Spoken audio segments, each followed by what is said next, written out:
내 동생 또 남편이랑 싸웠대. 이번엔 애들 데리고 엄마 집에 와 있다는데? 이러다 진짜 이혼하면 어떡하지? 됐어. 자기도 그냥 신경 쓰지 마. 그 집안 싸우는 게 하루 이틀이야? 보나마나 또 그러다가 며칠 있으면 언제 그랬냐는 듯이 잘 지낼걸? 그럴까? 아까 엄마 전화 받아보니까 이번엔 심각한 것 같다던데.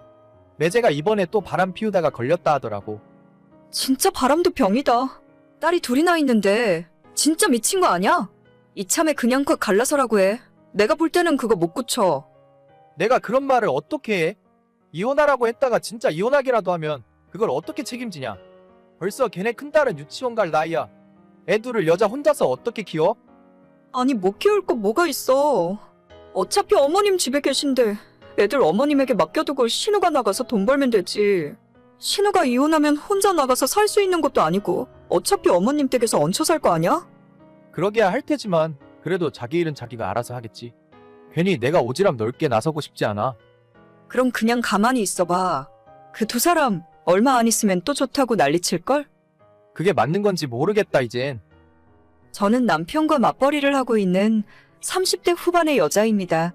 결혼 5년 차인데 3살 아들 하나 키우고 있어요. 남편과 저는 근무 연차도 비슷하고 매달 벌어오는 돈도 비슷합니다. 결혼할 때 조금 무리해서 돈을 끌어다가 집을 사서 결혼했는데 많지 않은 월급으로 대출 갚으랴, 아이 키우면서 노후 대비하랴 정말 빠듯한 살림을 하고 있습니다. 쪼들리는 정도까진 아니지만 여유 있다고는 결코 말할 수 없어요.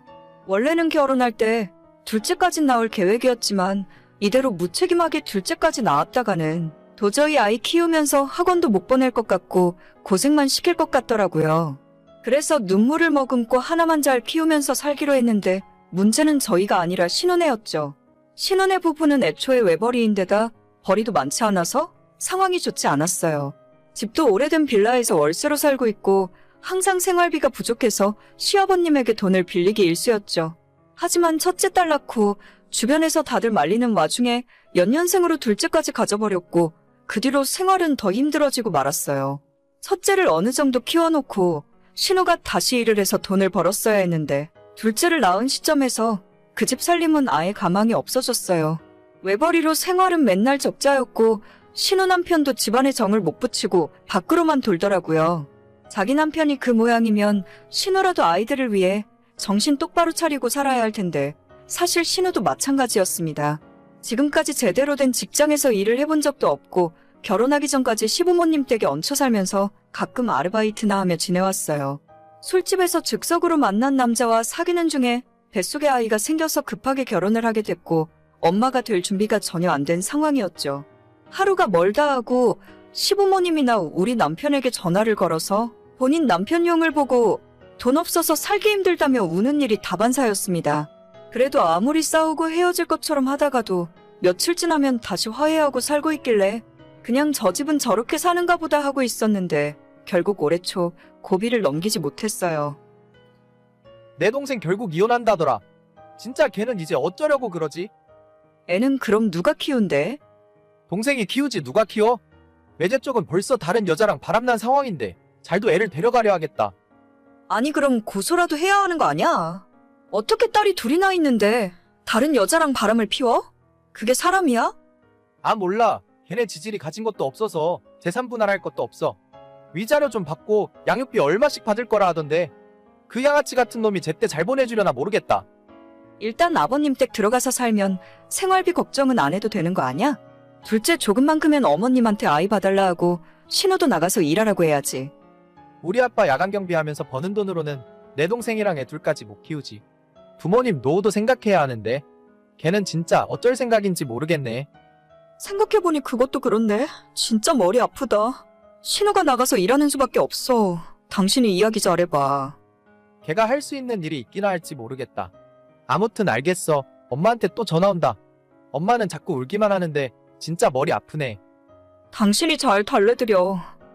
결국 진짜로 이혼해버린 신우는 딸 둘을 데리고 시부모님 집으로 들어갔어요. 집 구할 돈도 없고 위자료로 얼마 받긴 했다고 들었는데 아이 키우면서 살만한 집을 구하기에는 터무니없이 적은 돈이었죠. 양육비를 매달 받기로 했다는데 결혼 생활 막판에는 밖에서 바람 피우느라 생활비도 제대로 안 가져다 준 사람이 양육비라고 제때 보내겠어요? 신호가 현실 감각이 없어도 너무 없는 사람이구나 싶더라고요.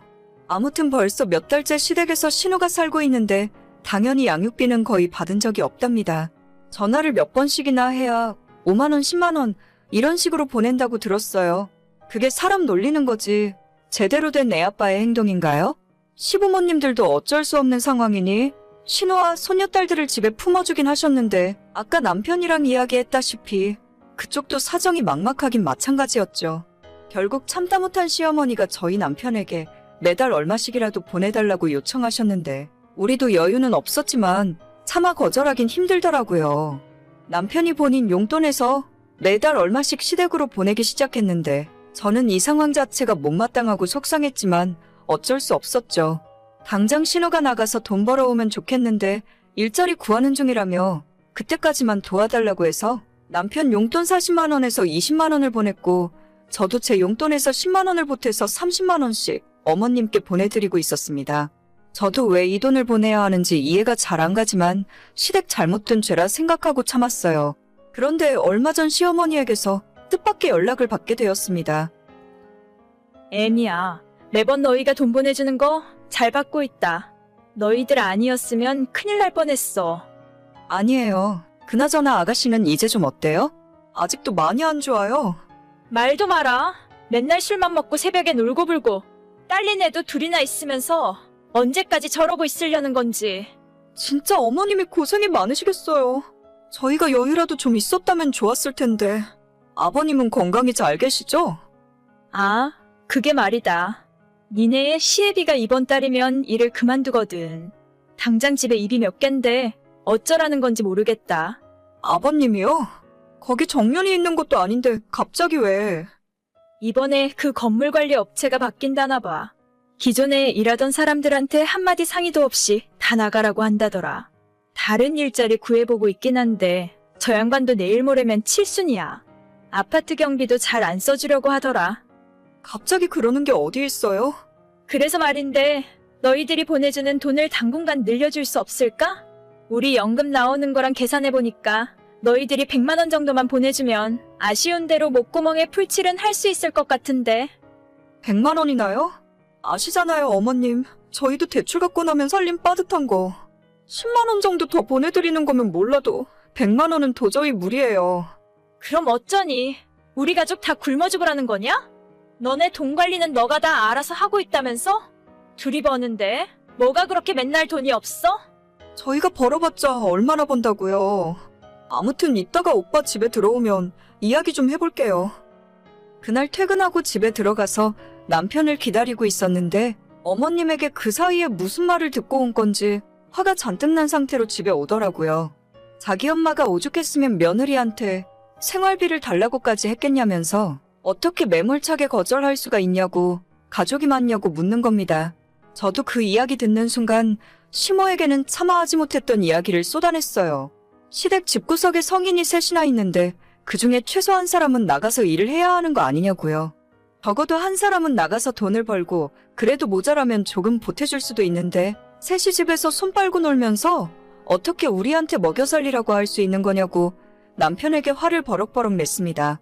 남편이 제가 화를 내니까 조금 당황하는 듯 하다가 겨우 한다는 소리가 자기 동생은 험한 일을 안 해봐서 어쩔 수 없다네요. 그 말 듣고 너무 화가 나서 아무 말 하기 싫어서 아이 방으로 들어와 버렸어요.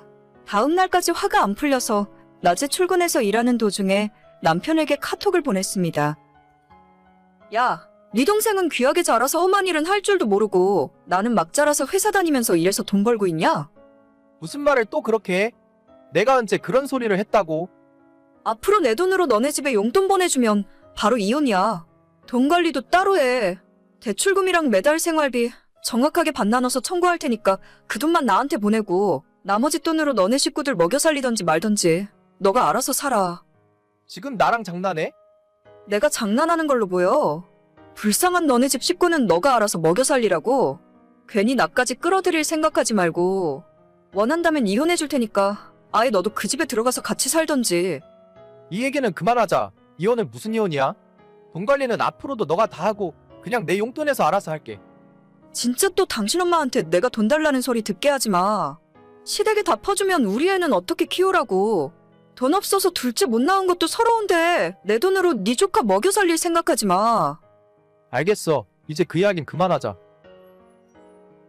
한 번 이혼까지 결심했더니 못할 말이 아무것도 없더라고요.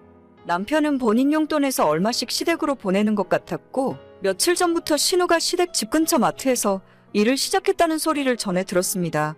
애가 둘인데 열심히 일을 할 생각을 해야지. 언제까지 구걸해서 애를 키우겠어요? 남편한테 했던 말들은 반은 진심입니다. 우리 애한테 쓸 돈도 부족한데 시댁 조카들한테 소중한 제 돈을 쓰고 싶지 않았어요.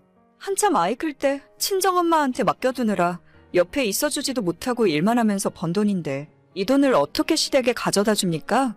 시어머니는 기분이 많이 상하셨는지 그 뒤로 저한테 연락 한 통 없으세요. 제가 가족끼리 너무 야박하다고 느끼실지는 모르겠지만 이런 돈 문제는 확실하게 하고 넘어가는 것이 맞다고 생각합니다. 불쌍하다고 무턱대고 퍼줬다가 아마도 나중에 큰 싸움 났을 거예요. 오늘의 사연은 여기까지입니다. 구독과 좋아요, 알림 설정은 많은 힘이 됩니다. 다들 행복하시고 좋은 하루 되세요.